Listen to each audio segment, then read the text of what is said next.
欢迎收听华瑞投影观点。大家好，今天我们要来解读由 Goldman Sachs 撰写的报告。没错，想象一下哦，拥有10几亿用户的 WeChat 如果全面内建 AI， 这究竟会是一场让所有人惊呼的效率革命，还是一场会吞噬掉巨大营运利润的灾难呢？其实这真的是目前市场上最关注的话题。这份报告深入探讨了 WeChat 近期启动公测的内建 AI 助理，也就是小微，它所带来的双面效应。科技圈对小微的推出感到非常兴奋，但是市场的反应却相对冷淡。Tencent 首日股价甚至出现微跌。如果您正看着这档股票，您必须了解这背后其实隐藏着对庞大成本的恐惧。对，这份报告特别针对成本做了压力测试，他们运用 token 的日消耗量模型来推算。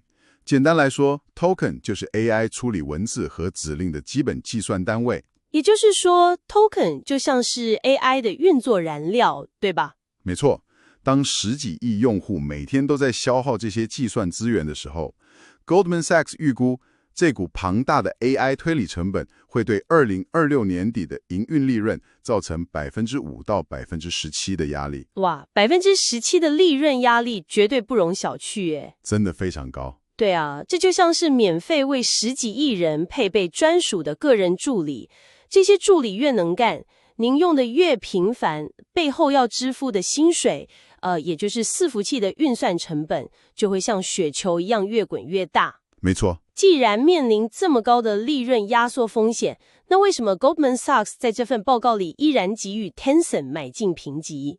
这完全违背直觉啊！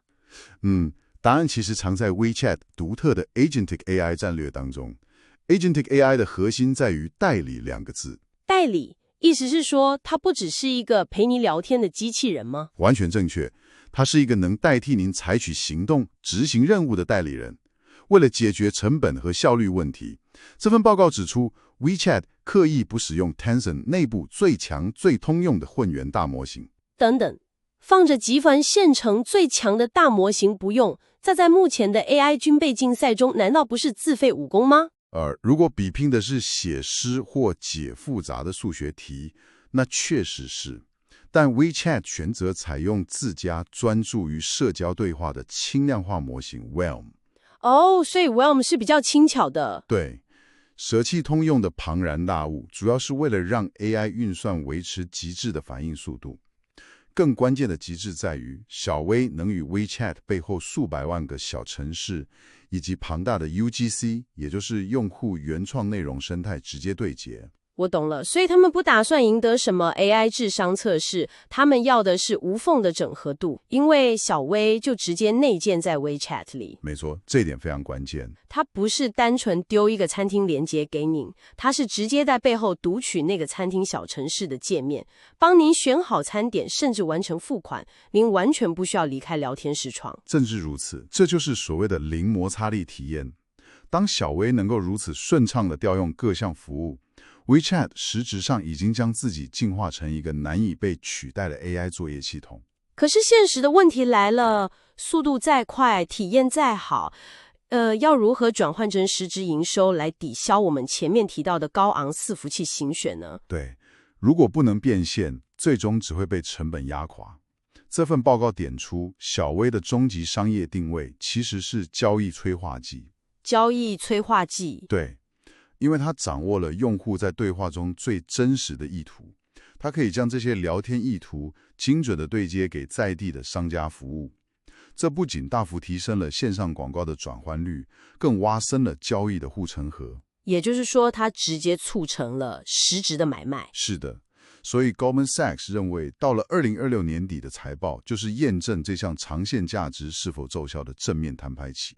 这表示，对于正在收听的您来说，现在的问题已经不是担忧单季的利润率波动，而是谁能最快且无缝地把对话变成交易。没错，这才是我们应该关注的重点。未来的观察指标，您应该放在小微的日常活跃度，以及它与各个品牌小城市的对接速度上。确实如此，将短期成本视为建立生态壁垒的必要投资，这是在全新估值洗牌期中，投资人必须具备的长线视角。以上是今天的重点摘要。如果您喜欢我们的内容，欢迎追踪华瑞。若您对加入华瑞有兴趣，或是想要与我们进一步联络，欢迎随时与我们联络。警语：本报告提供的资讯仅供参考，并不构成任何投资建议或买卖操作的推荐。